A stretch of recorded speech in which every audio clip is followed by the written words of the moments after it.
하나님의 은혜와 평강이 오늘도 예배 드리는 주의 성도들 위해, 가정 위에, 자녀들의 앞날 위에 임하기를 예수 이름으로 축원을 드립니다. 오늘도 찬양으로 영광 올린 찬양을 통해서 하나님 영광 받으셨고 또 여러분들에게 큰 은혜와 도전이 되신 줄로 믿습니다.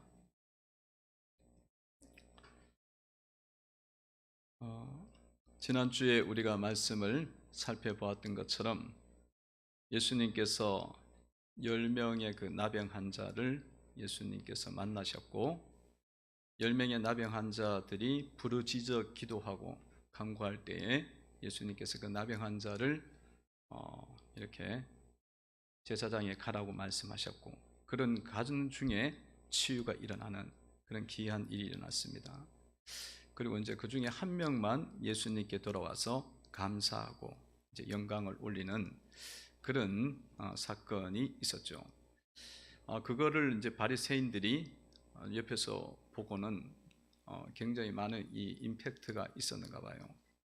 그 바리새인들이 마음이 예수님을 대적하는 그런 마음이 있었지만 그 사건이 너무 크게 자신들한테 나병 환자가 치유가 됐으니까 크게 이제 다가온 거예요.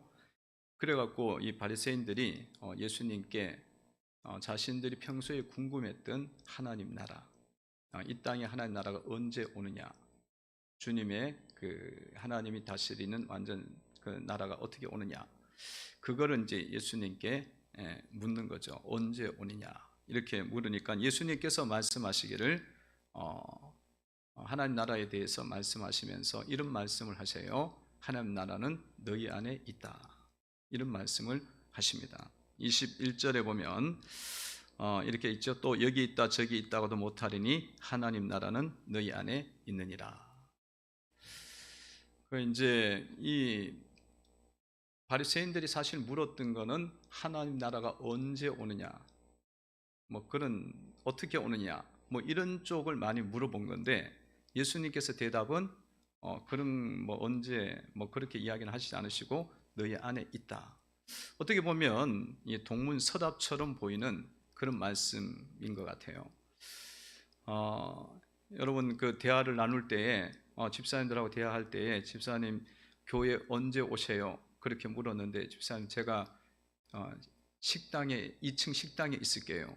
그런 대답하고 비슷하잖아요. 언제 오냐고 물어봤는데 식당에 있다고 약간 비슷하잖아요. 그럼 이게 뭐 대답이 제대로 된 건지 아니면 예수님이 뭐 애매하게 이야기하신 건지 그런 생각이 듭니다만은 예수님께서 이것을 말씀하신 것은 하나님 나라를 보는 그런 방법에 대해서 말씀을 한 거예요.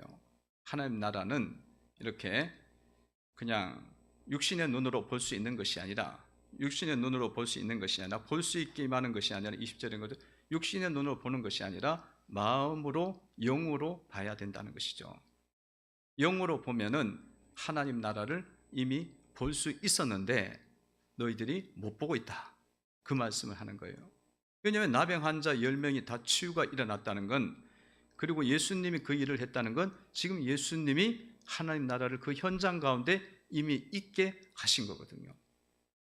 근데 이제 육신의 눈으로 보니까 뭐 또 다른 나라가 있어야 되냐 이런 생각이 들고 그렇지 않습니까? 못 보니까 안 보이니까 예수님이 오셨다는 것 자체는 이미 하나님 나라가 임한 거잖아요. 그래서 영의 눈으로 마음의 눈으로 봤으면 너희들이 하나님 나라를 이미 온 것을 봤을 것이다 말씀을 지금 하시는 거예요. 그러니까 여러분 하나님 나라를 여러분들이 경험하고 보고 들어가고 체험하는 것은 여러분 그냥 육신적으로 그게 되는 게 아니라 이 마음으로 이루어진다. 영의 눈으로 바라봐야 된다는 것입니다. 그때 여러분 하나님 나라가 왔구나, 하나님 나라가 지금 있구나, 그거를 깨닫는 거예요. 지금 여러분 말씀이 이렇게 선포되고 그럴 때에 육신적인 눈으로 보면은 뭐 어떤 변화가 있는가 이렇게 생각이 들지만 지금 이렇게 하나님의 말씀이 선포될 때에 영의 눈으로 보고 또 이렇게 마음으로 우리가 이것을 바라볼 때에 우리의 마음에 뭐가 오느냐면 의로움이 오고 평강이 주어지고 희락이 주어집니다. 그래갖고 우리의 마음속에 믿음이 자꾸 생기는 거예요. 그래서 평강도 오고 하나님에 대한 믿음이 생기니까 평강도 오고, 또 이 하나님의 말씀이 이제 떨어지면서 또 역사가 일어나니까 그렇게 마귀도 떠나가게 되고 우리 어둠이 물러가게 되어지고 우리 심령이 밝아지지 않습니까? 그럼 이거는 육신의 눈으로 봤을 때는 안 보여. 안 보이니까 하나님 나라가 임했나 안 임했나. 그렇지만 영의 눈으로 봤을 땐 주의 말씀이 임하는 곳, 주의 말씀이 선포되는 곳, 주의 말씀이 떨어지는 곳에는 예수님이 함께 하시고 예수님이 은혜를 주고 계신 줄로 믿습니다. 그러니까 여러분, 마음으로 보고, 이 마음이 그래서 예수님 믿는 데 있어서 굉장히 중요한 거예요.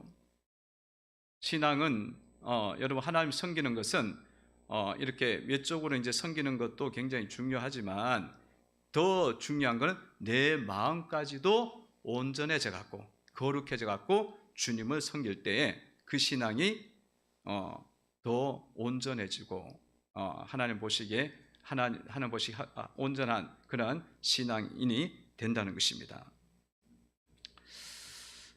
그래서 여러분 신앙생활할 때 하나님 섬길 때 여러분 마음조차도 깨끗하고 거룩한 마음으로 섬길 수 있도록 만들어 가셔야 됩니다. 그 거룩한 마음이 여러분 될 때에 그때에 이제 하나님 나라를 더 많이 체험하게 되고 하나님 사람으로서 온전하게 세워지는 거예요. 어떤 분이 그런 이야기를 해요. 어떤 분이 이 교회를 다니면서 자기가 이제 열심히 신앙생활하고 찬양하고 예배드리고 굉장히 즐겁게 살았대요. 기쁘게 살았대요. 그런데 집에 오면은 시어머니가 계시는데 시어머니를 향해서는 그냥 섬기는 흉내만 자꾸 내는 거예요. 그냥 외적으로만 섬기는 그런 흉내만 내고 실제 그 마음 속에는 오히려 원망하고 미워하고 이런 마음들을 갖고 이제 그렇게 신앙생활을 했다는 거예요. 그러니까 우리가 신앙생활 하면서 하나님을 섬기면서 이 하나님을 따르는 과정 속에서 우리의 마음이 지금 온전하지가 않는데도 불구하고 그게 지금 신앙생활을 잘하고 있다고 생각을 하고 있는 거예요. 하나님은 그런 것을 하나님께서는 합당하게 여기지 않는다는 겁니다. 여러분 주님을 섬기고 다른 사람을 섬길 때에 또 이렇게 봉사활동을 할 때에 그때마다 여러분의 마음이 어떠한지를 보셔야 하나님 보시기에 합당하고 하나님께서 예수님께서 그 마음속에 은혜를 주시고 다스리시는 그런 능력을 주시는 줄로 믿습니다. 그러니까 주님 앞에 여러분들이 이렇게 섬길 때마다 내 마음 중심을 살펴야 돼요. 내 마음이 깨끗해야 돼요. 거룩해야 돼. 그러니까 뭐 누구를 미워하거나 누구를 원망하거나 그런데 겉모습은 안 그런 척하면서 섬기고 있어. 그러면 하나님 나라를 우리가 경험을 못해. 하나님 나라를 경험 못하고 체험하지 못하고 하나님 능력들을 우리가 누릴 수가 없는 겁니다. 그래서 여러분들 속에 마음까지도 거룩한 심령이 되도록 무엇을 하든지 간에 거룩한 심령이 되도록 그 마음을 자꾸 살피면서 깨끗하고 온전한 심령으로 주님을 섬겨야 되고 사람을 섬겨야 되고 교회를 섬겨야 되는 줄로 믿습니다. 마음을 살피셔야 돼요. 마음을 살피셔야. 그것이 미워하고 원망하고 다투고 분쟁하고 시기하고 질투하고 이런 것들이 있으면서도 그거를 그냥 두고 있으면 안 돼요. 그냥 두고 있으면. 그러면서 나는 그냥 할 거 다 했다 이렇게 생각하잖아요. 그러면 하나님 나라를 볼 수가 없어요. 그리고 하나님 나라가 통치가 능력 있게 임하는 것들을 여러분들이 경험할 수가 없습니다. 없어요. 그러니까 여기 이 바리새인들이 보고도 못 보는 거예요. 지금 보고도 못 보고 보고도 하나님 나라에 들어가지를 못하는 거죠. 그래서 성도 여러분들이 하나님 나라는 자신의 마음 자신의 마음에 달려 있다. 예수님 이 말씀을 잘 우리가 기억하면서 주님 앞에서 여러분들 항상 여러분 중심이 깨끗하고 거룩한 것인가, 온전한 것인가 살피면서 부족한 것이 있으면 날마다 회개하고 깨끗이 하면서 그렇게 나가시기를 주의 이름으로 축원을 드립니다. 그래서 예수님께서 하나님 나라 이야기가 지금 나왔기 때문에 이제 하나님 나라에 대해서 더 말씀을 하셔요. 더 많은 이야기를 앞으로 이제 쭉 하시는 게 앞으로의 내용인데요. 예수님이 그 말씀을 하면서 그 대상을 바리새인들에게 말씀하는 게 아니라 제자들에게 이제 말씀을 하기 시작했습니다. 22절이죠. 그 보면은 대상이 바뀌었어요. 대하의 대상이 22절을 보시면 이렇게 되어 있죠. 한번 읽어봅니다. 시작. 또 제자들에게 이르시되 때가 이르니 너희가 인자의 날 하루를 보고자 하되 보지 못하리라. 아멘. 22절에 이 제자들에게, 그리고 20절에 보면 바리새인들이 물었던 거고, 바리새인들이 이야기하다가 예수님께서 제자들로 바꿨어요. 제자들에게 바꿨어요. 왜 그렇게 했겠습니까? 이거는 지금 현재 일어나고 있는 하나님 나라도 지금 잘 모르니까 그 바리새인들에게 이야기해봤자 앞으로 일어날 거는 아무리 이야기해도 다가오지가 않는 거야. 깨달아지지가 않는 거죠. 제자들은 지금 예수님을 통해서 하나님 나라가 이루어지는 것을 지금 알고 있으니까 앞으로 일어날 일들을 이야기하면은 이 사람들도 간신히 알까 말까요? 앞으로 일어나는 일. 지금 있는 일은 모두가 다 앞으로 일어나는 거거든요. 우리는 예수님이 하신 말씀들 중에서 이미 십자가 부활의 사건은 경험을 한 거지만, 일어난 사건을 보지만 제자들은 그건 모르는 그런 이야기들을 했을 때 제자들도 잘 안 받아들여지는데 바리새인들은 더 안 받아들여지겠죠. 그래서 예수님께서 제자들에게 이제 말씀을 하십니다. 말씀해요. 이 하나님 나라는 어떻게 이제 단계별로 일어나느냐 하면, 예수님이 그 단계를 오늘 쭉 말씀을 하시는 거예요. 첫 번째는, 하나님 나라는 첫 번째 단계는 뭐냐면 예수님이 이 땅에 오셨을 때 하나님 나라가 이미 임했다는 거예요. 이게 초림이라 그래요. 우리가 예수님이 이 땅에 오신 걸 첫 번째 왔다고 해서 초림, 육신을 입고 오셨다고 해서 초림, 첫 번째 오셨다 해서 초림이라 그러고, 그래갖고 나병 환자들이 치유되고, 눈 먼 자가 치유되고, 그리고 다리 저는 자들, 아픈 자들, 이런 자들이 치유가 되어갖고 하나님 나라가, 주님의 통치가 임한 것을 보여주시잖아요. 초림 때. 그리고 이제 이 하나님 나라는 두 번째는 십자가와 부활의 사건을 통해서 하나님 나라가 또 그때 큰 단계로, 큰 역사로 일어나게 된다고 말씀을 하셔요. 그래서 오늘 25절을 말씀해 보면은 그 말씀이 나와 있죠. 25절을 보면 이렇게 나와 있습니다. 시작. 그러나 그가 먼저 많은 고난을 받으며 이 세대에게 버림받아야 할지니라. 아멘. 예수님이 고난받고 십자가에 달려서 버림받는 사건을 말씀을 합니다. 하나님 나라에 반드시 들어가야 되는 게 뭐냐면 예수님이 십자가를 지셔야 되는 거예요. 고난을 받아야 되고, 예수님이 그 십자가에서 죽음을 이기시고 부활하시는 그 사건이 하나님 나라에서는 큰 역사를 일으키는 단계라는 거예요. 십자가가. 주님이 십자가에 달리셔갖고 돌아가실 때에 마음으로, 믿음의 눈으로 안 바라보면 십자가는 뭐예요? 예수님이 그냥 죽는 거예요. 힘없이 죽는 거야. 그러나 이거를 믿음의 눈으로 바라봤을 때는 그 십자가는 하나님 나라가 우리 가운데 크게 임하고 놀라운 역사로 일어나는 그 시간이라는 거예요. 그래서 주님이 십자가를 꼭 이야기하는 거예요. 재림으로 바로 가지 않고, 그 마지막 종말에 오는 재림으로 가지 않고 십자가를 지금 끼워 넣고 있어요. 말씀을 하셔요. 왜냐하면 십자가 때에 온 인류의 죄가, 믿는 자들은 예수의 십자가로 용서함을 받는 은혜가 임하기 때문에 그렇습니다. 그리고 이 십자가의 사건을 통해 갖고 마귀가 결박을 당해요. 보이지 않는 현상이죠. 보이지 않는 현상이지만 그거는 믿음의 눈으로 바라보고 또 마음으로 바라볼 때에 십자가는 우리에게 큰 은혜가 되는 겁니다. 믿음의 눈으로 바라볼 때는 그 십자가가 사탄을 결박을 시키는 거예요. 사탄이 막 공중 권세 잡은 자들이 막 행행하지만 예수 십자가 앞에 와서는 그들의 정죄가 끊어지고 그들의 사망의 권세가 무너지게 되어지고 사망이 생명에 삼킴바되는 역사가 일어나는 바울의 그 말처럼 그런 은혜가 임하는 사건이란 말이죠.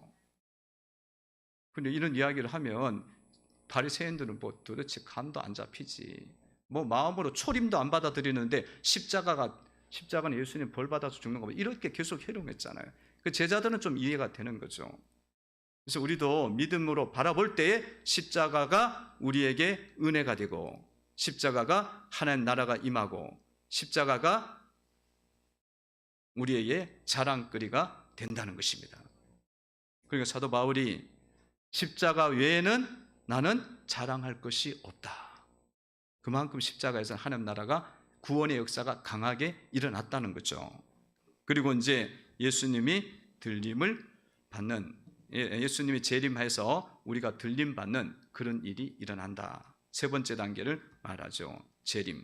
종말에 예수님이 재림하십니다. 그때는 믿는 자는 들림을 받게 되어지고 믿지 않는 자는 버림을 받게 되어지는 휴거가 일어나는 거죠. 휴거가 일어나고, 그래서 예수님을 믿는 자들을 주님께서 다 불러 모으셔요.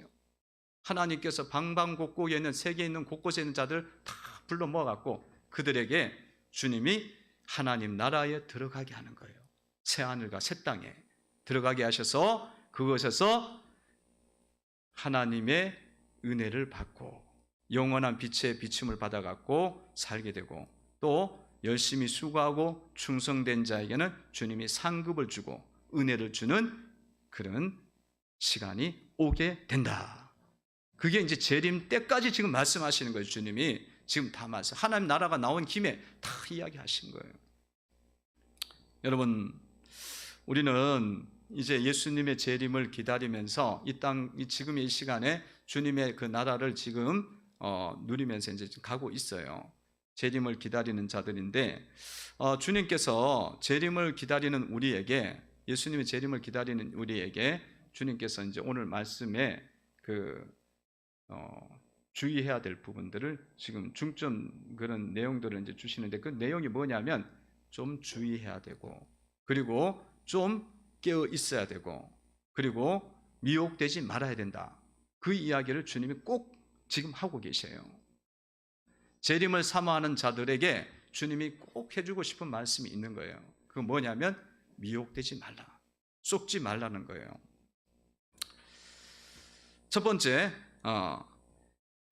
이 누군가가 재림 주라고 할 때 속지 말라. 23절에 보면 이렇게 나와 있습니다. 23절을 한번 읽어봅니다. 시작. 사람들이 너에게 말하되 보라 저기 있다, 보라 여기 있다 하리라. 그러나 너희는 가지도 말고 따르지도 말라. 아멘. 이런 사람들이 나타나갖고 우리가 주님의 재림을 기다리면서 이제 계속 예수님 오실 날을 기다리면서 신랑 되신 예수께서 오실 때 그분을 맞이하기 위해서 우리가 계속 이렇게 살아가잖아요. 살아가는 사람들에게 꼭 주의해야 될 게 뭐냐면 사람들이 자기가 재림주라고 이야기하는 일이 일어난다는 거예요. 그래갖고 여기 있다, 저기 있다 그러기도 하고, 여기에 역사가 있다, 기적이 일어났다, 능력이 나타난다, 예언이 있다, 놀라운 일이 일어났다, 막 듣지도 못하고 보지도 못한 일이 일어나고, 막 사람이 막 여기 있다가 공중에 떠갖고 막 저기로 확 날아가고 이쪽으로 막 오고 막 이런 일이 있다고 해도 재림주로 보지 말라는 거예요. 그거를 가지도 말고 따르지도 말라는 겁니다. 거기에 미혹되지 말라요. 아니 그렇게 능력이 나타나면 한번 가봐야 되는 거 아니에요? 그죠? 가보고 싶어. 그런 일이 막 일어난다고 이야기하면 막, 그리고 막 한 번도 듣지도 못한 이야기들, 막 신기한 이야기들을 막 한다. 그러면 그거 가서 좀 들어봐야 되는 거 아니에요? 근데 주님은 거기도 가지도 말고 따르지도 말라고 말씀합니다. 왜냐하면 예수님은 그런 것들보다 훨씬 더 크신 분이기 때문에 기적과 능력과 사람이 왔다 갔다 그러는 것 정도로 예수님하고 비교하시면 안 된다는 거예요. 예수님은, 여러분 안에 계신 예수님은 그런 것보다 훨씬 더 크신 분으로 이 땅 가운데 오시는 줄로 믿습니다. 그래서 주님이 그거를 설명하려니까 참 힘들어요. 그래갖고 이런 말씀을 하셔요. 24절에 보면 읽어봅니다. 시작. 번개가 하늘 아래 이쪽에서 번쩍이어 하늘 아래 저쪽까지 비친 같이 인자도 자기 날에 그러하니라. 아멘. 주님은 어디 한쪽 구석에 오지 않아요. 너무 크신 분이니까 그분이 딱 오면은, 재림주로 오시면 예수님을 믿는 자는 누구나 아신다는 거예요.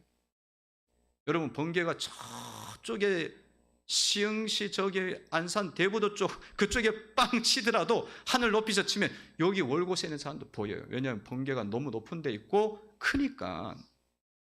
예수님이 어느 곳에 오시든지 간에 이 땅에 오시게 되면 어느 곳에 있든지 다 알 수 있어요. 왜냐하면 예수님 너무나 크신 분이니까.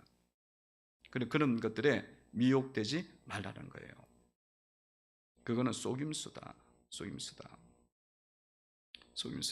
그런 부분을 잘 캐치하라고 주님 말씀하시고요. 또한 주님이 오실 때에 또 주의해야 될 건 뭐냐면, 주님이 오실 때는 노아의 때와 같고 롯의 때와 같다고 말씀을 하셨어요. 노아의 때와 같고 롯의 때와 같다. 26절, 27절에 보면 이런 말씀이 있습니다. 읽어봅니다. 시작. 노아의 때에 된 것과 같이 인자의 때에도 그러하리라. 노아가 방주에 들어가던 날까지 사람들이 먹고 마시고 장가들고 시집가더니 홍수가 나서 그들을 다 멸망시켰으며. 아멘. 노아의 때와 같고 롯의 때와 같다. 노아의 때와 롯의 때는 어떤 때였느냐? 노아의 때와 롯의 때를 보니까 노아의 때에 사람들이 먹고 마시고 장가들고 시집가더라. 그러다가 심판받아갖고 멸망당했다는 거예요. 그리고 롯의 때를 보니까 롯의 때도 마찬가지예요. 롯의 때도 보면은 먹고 마시고 사고 팔고 신고 집을 짓고 그런 삶을 살았다는 거예요. 그런 때와 같으니까 그런 삶을 사는 것들을 잘 주의해서 생각을 해봐야 된다는 거예요. 그 사람들이 먹고 마시고 그리고 시집가고 장가가는 게 했는데 그게 뭔 잘못이냐 이거예요. 예수를 믿는 사람들은, 노아의 식구들은 먹고 마시고 시집가고 장가 안 갔습니까? 그런데도 불구하고 이들이 먹고 마시고 시집가고 장가간 것 때문에 죽었다는 거예요. 홍수가 나고 멸망했고, 롯의 때는 그렇게 먹고 마시고 집 짓고 나무 심고 열매 기다리고 그러다가 하늘에서 불유황이 와서 심판을 받아 소돔과 고모라가 다 타버렸잖아요. 지금 보면은 물심판, 불심판이 두 개 다 나오고 있어요. 왜 이렇게 말씀하실까? 노아의 식구들도 먹고 마시는 문제가 있는데 여러분들도 오늘 아침에 다 먹고 마시고 오지 않았어요. 그러면 이거 어떻게 된 거야? 먹고 마시고 왔는데 그걸 하지 말라는 이야기야. 그러면 시집가고 장가가고 하지 말라는 이야기냐? 집을 짓고 나무를 심고 이런 걸 하지 말라는 이야기. 그런 것은 아니죠. 왜 그러냐? 이것은요, 노아의 식구를 보면 아셔요. 노아의 식구들도 먹고 마시고 시갔지만 그들이 뭐였냐면 그들 마음속에 늘 하나님 명령을 따라서 말씀을 따라갖고 노아가 계속 방주를 지었어요. 방주를 짓고 하나님 앞에서 그 8 식구가 늘 예배를 드리고 그렇게 살았어요.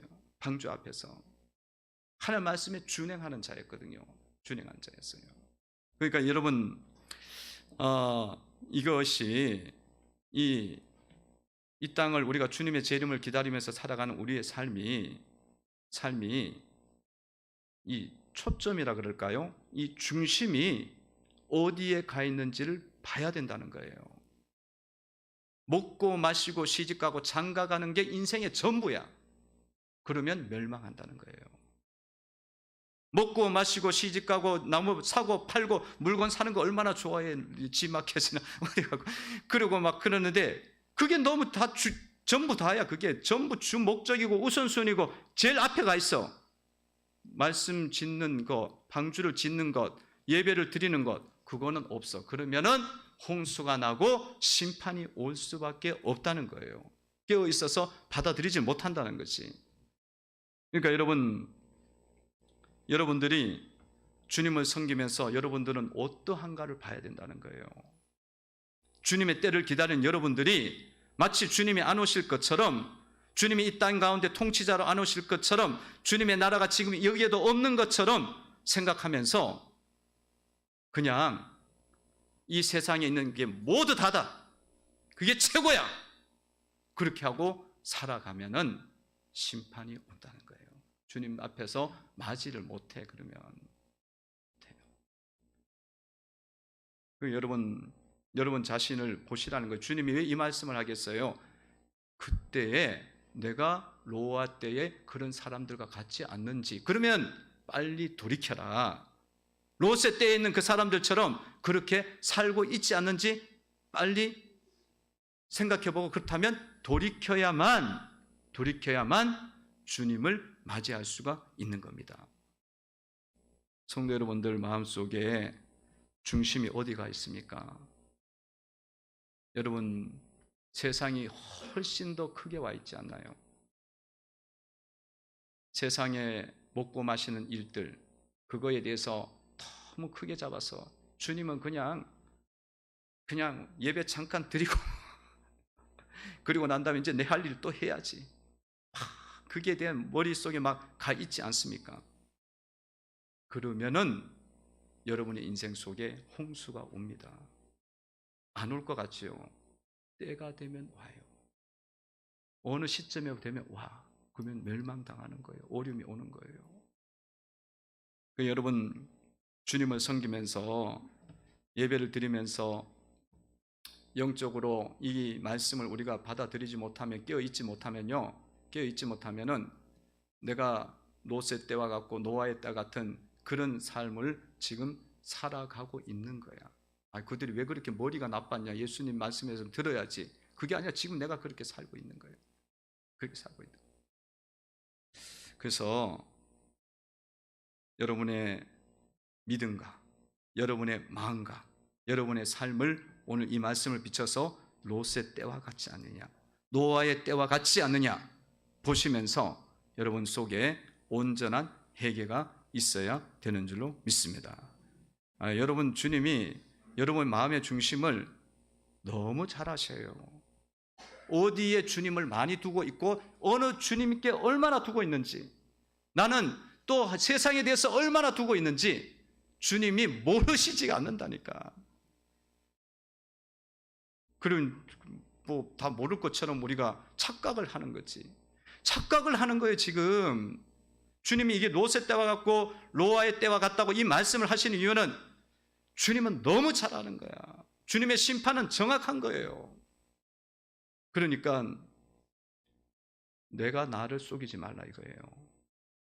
그리고 마귀가 여러분들을 미혹시키고 속여갖고 그렇게 살도록 여러분 자신을 마귀에게 방치하지 말라는 거예요. 방치하지 말라. 지금 쏟고 있는 거지. 지금 쏟고 있는 거예요.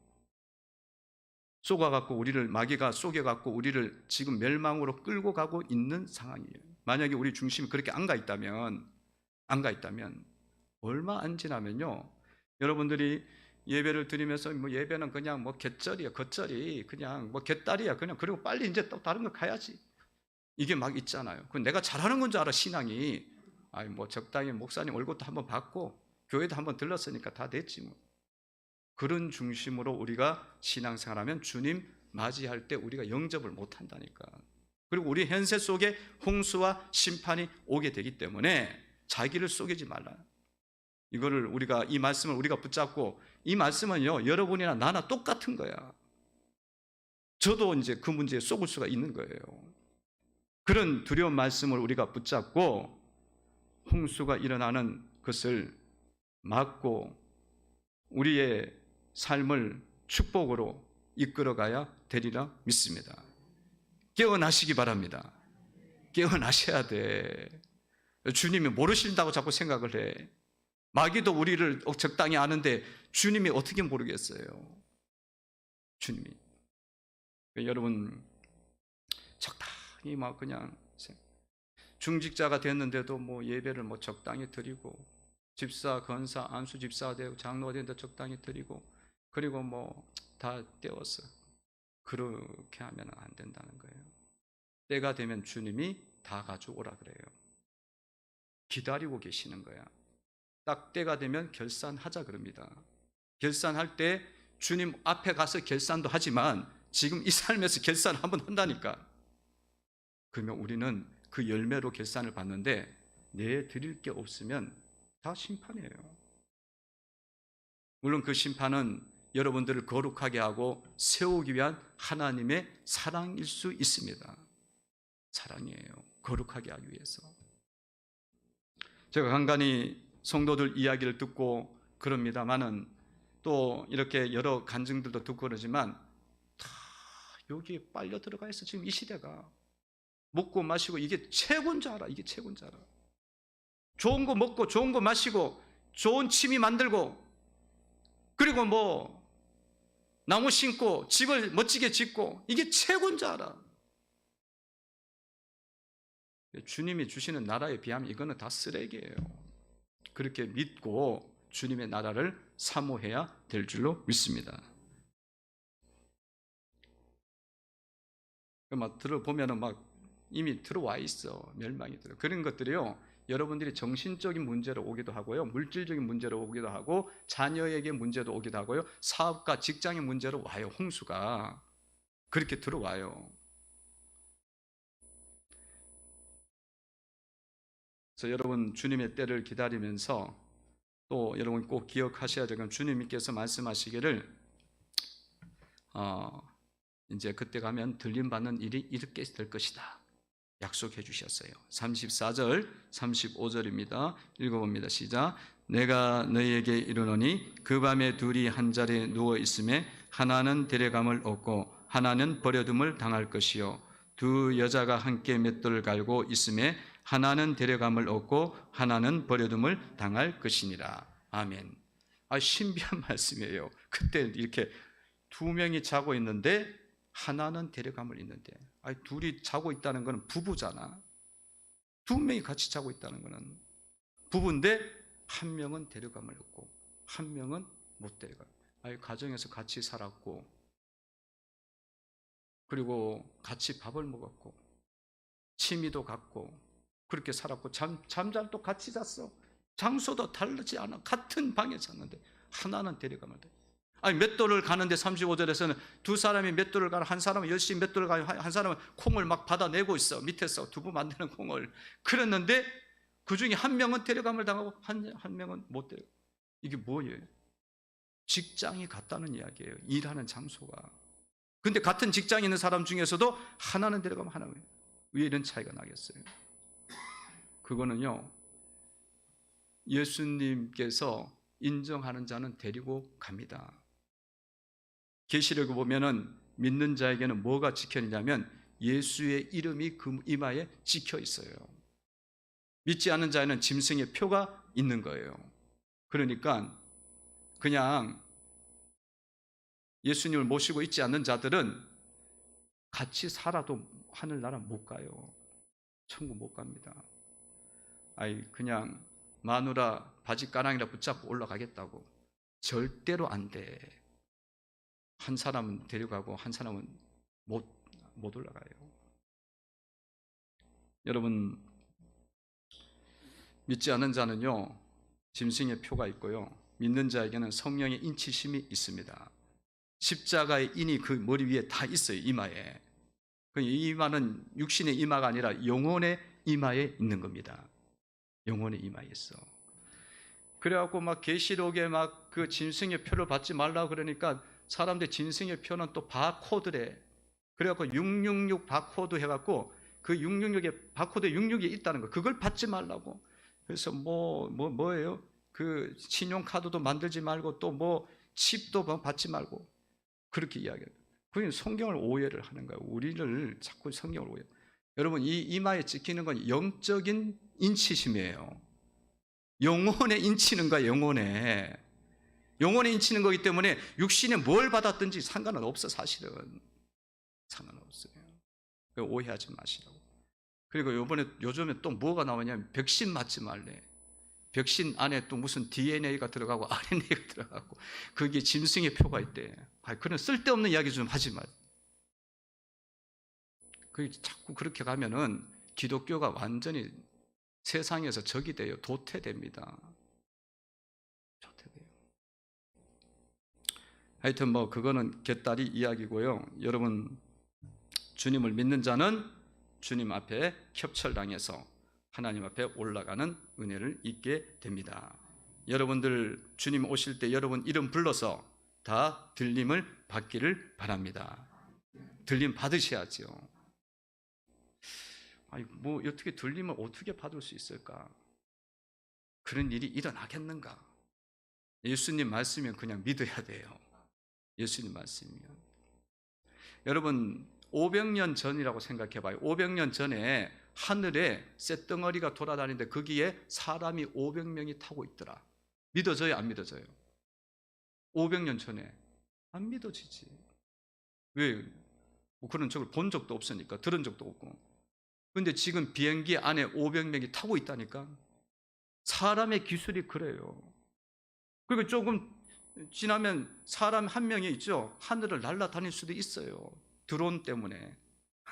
드론으로 여기 머리에 묶어갖고 다니면 끌려 다닌다니까. 드론 택시가 나온다 그러잖아요. 조금 있으면 진짜 나와. 이거는 그렇게 가요. 근데 사람의 기술이 이 정도예요. 이 정도면 하나님께서 하시는 그 능력은 여러분들이 사람의 생각으로 재단하시면 안 되는 거예요. 하나님께서 천사들을 보내주셔서 세계 곳곳에 있는 자들을, 구원받은 성도들을 모아 주십니다. 천사 하나가 구약 성경에 보면 나라 전체를 무너뜨려요. 나라 전체의 정신을 혼란하게 해갖고 자기들끼리 자중질환이 일어나게 해서 싸우게 합니다. 그럼 천사들이 하나님의 나팔소리 천지진동할 때에, 그죠? 예수 영광 중에 구름 타시고 천사들을 세계 만국의 모든 곳에 보내어 구원 얻은 성도들을 모으시는 역사가 일어납니다. 그때에 여러분 이름이 불려지기를 바랍니다. 예수님 잘 믿으셔야 돼. 예수님 마음속에 믿고 받아들이고 그리고 예수님 말씀대로 순종하면서 살아가셔야 돼요. 나팔부 때 나의 이름, 나팔부 때 나의 이름 생명체에 기록된 대로 주님이 불러주시는 거예요. 계시록에 보면 그런 은혜가 여러분 가운데 있어야 될 줄로 믿습니다. 그리고 여러분 재림의 때가 빨리 안 왔으면 좋겠다. 그냥 이 땅에서 먹고 마신 거 실컷 살고 싶겠다. 그리고 막 별로 기대하지 않고 막 이런 분들도 많아요. 여러분 이 땅에서 사는 삶하고 천국에서 가는 삶하고 비교가 안 돼요. 가히 이루 말할 수가 없어요. 계시록에 나와 있잖아요. 그러므로 성도 여러분들은 주님 앞에 설 날을 기대하면서 그 날을 우리가 고대하면서 여기서 열심히 사셔야 돼. 열심히 해서 깨워서 사셔야 되고 주님 앞에 말씀 순종해갖고 상급도 받아야지. 뭐 했는데 아무것도 해놓은 게 없어. 주님 앞에 열매도 없으면 뭐 부끄럽잖아요.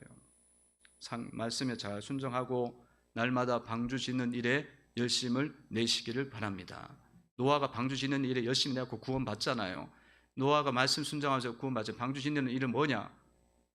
예배 잘 드리고 그리고 성도들, 약해져 있는 성도들 만나면 같이 기도해주고 방주 짓는 거예요. 교회 짓는 거예요. 그게. 그리고 그 영혼들에게 말씀을 나눠주면서 또 힘을 얻게 하고 그런 일을 통하는 이 해나가면서 주님 앞에 상급받고 드려지는 인생이 되어야 될 줄로 믿습니다. 성도 여러분들이 또 어떻게 하면 주님을 잘 섬기게 해줄 수 있을까? 내가 막 그 옆에서 계속적으로 드려지는 거지. 그 일을 하는 게 방주 짓는 거예요. 그 일을 잘 감당하시고 하나님께 인정받는 성도 되시기를 주의 이름으로 축원을 드립니다. 기도드리겠습니다. 하나님 감사합니다.